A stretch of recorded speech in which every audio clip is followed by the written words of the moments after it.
I'm Tony Napoli. I am honored to present the series, My Father, My Don. Al Capone was impressed with my father enough to offer him a job he knew he couldn't refuse. He was assigned to assassinate Eliot Ness. Though he failed at the attempts, he ended up killing federal agent Joe Fizzelli.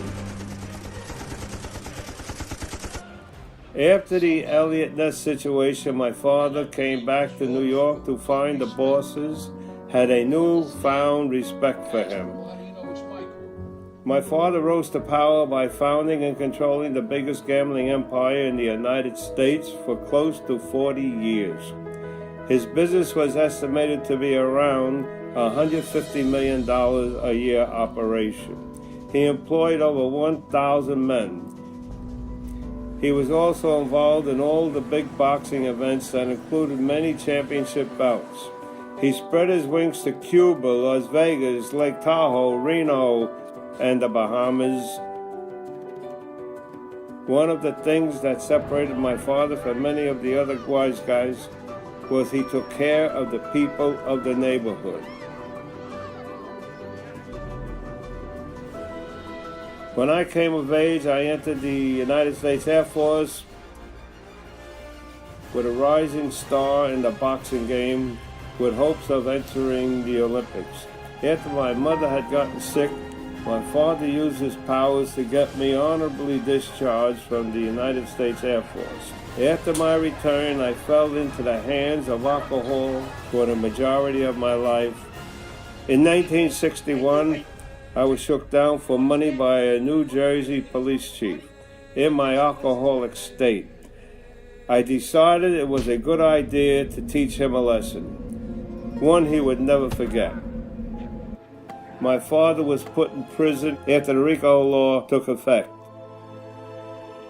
In 1994, I ended a life of alcohol after I cut some young punk's balls for taking advantage of my 19-year-old daughter at college. The court sentenced me to 3 years intensive AA therapy, and I've been sober ever since.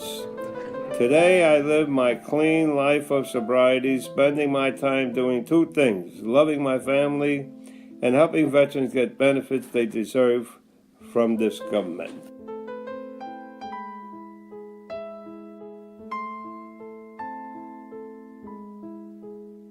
I'm Tony Napoli. My Father, My Don. A true story about family that spans 3 generations.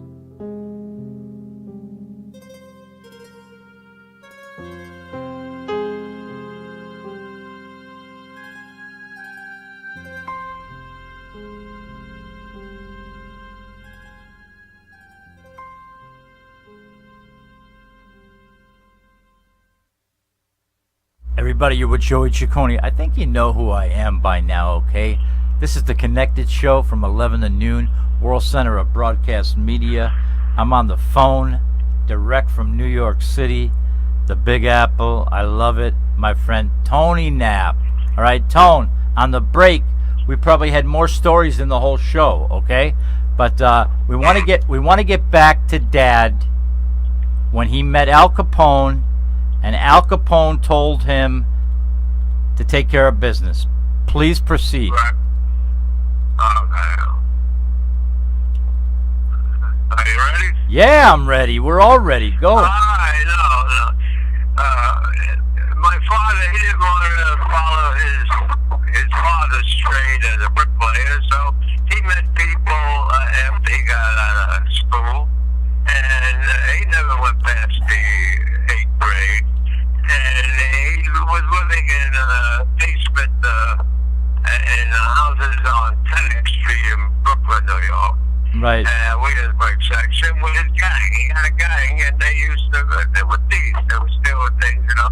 They would go over to walk over the Williamsburg Bridge, and they would steal the suits off the garments on the sidewalk that the Jewish guys had. And they would grab the suits and shoes and then when the Jewish guy came running out of the store to run after them, he had other guys that would go in the store and grab shirts and things as come running back over to Williamsburg Bridge, back into Williamsburg, and they would go into the cellar where they lived in an apartment building. All right, but and wait. That was their truck.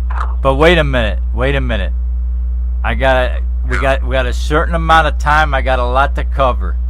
I want to go to Al Capone. Listen to the question. We're gonna get there now. All right. Yeah, we'll get there. I only got an hour. Okay, all right, we'll go there now. All right, God, I love you. I love you. I love you with all respect. All right, so anyway, that's when he broke away from his father, and he left the house that they lived in with him. And he had his own gang, and he lived in a cellar. Not a basement, they call it a cellar then.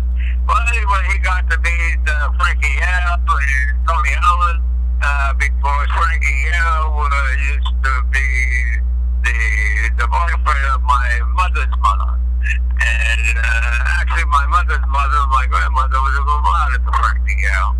And my father met Frankie Yale, and Frankie Yale got a liking to him and gave him an order to go to see Al Capone drive a delivery of bootleg liquor from New York to Chicago. Oh, Chicago, I love it. And while doing that, in those days, you had to carry a piece with you, and they would even have a Thompson submachine gun because their own car would try to rob them on the third floor. It wasn't like highways we have today with hotels and whatnot. Right. And they would, by going there, he unloaded the truck, and one of the warehouse men said, "Yeah, I know, Vinny.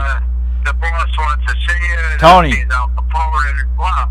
All right, I spent. Listen, with all due respect, because of time reasons, I got a lot of fans chiming in.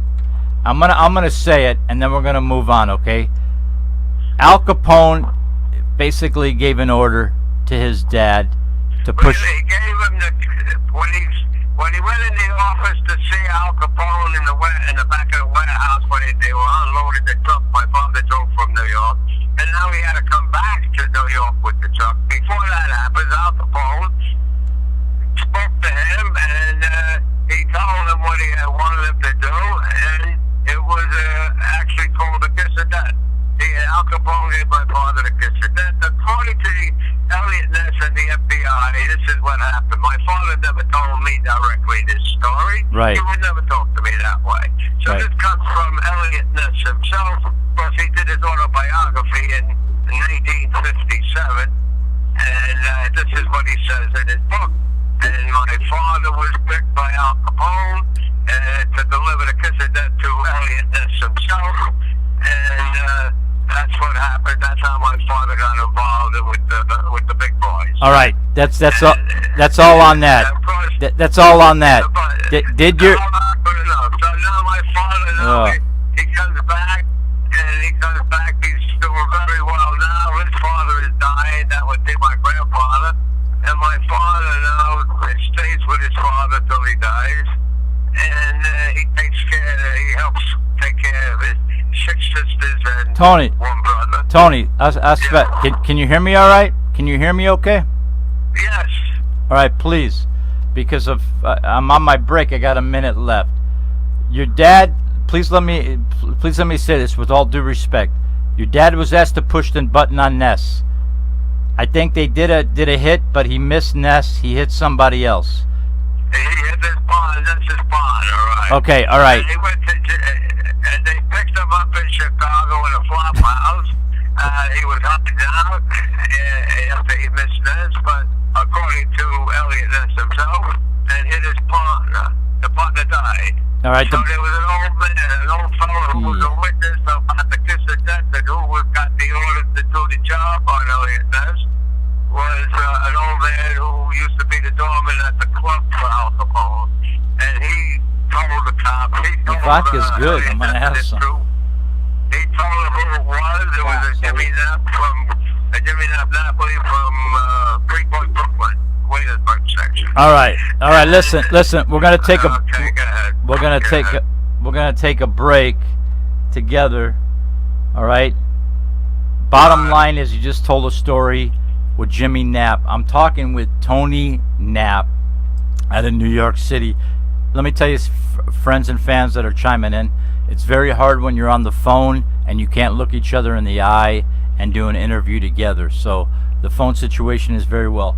Tony's doing a marvelous job. His book, My Father, My Don. You might find all this information in the book. That's the main thing that we want to push, okay?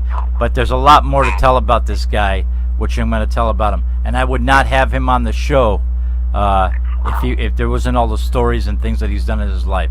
My name is Joey Ciccone. You're watching the World Center of Broadcast Media. In the house, my engineer, Scott, my right-hand man. We'll be right back right after this commercial.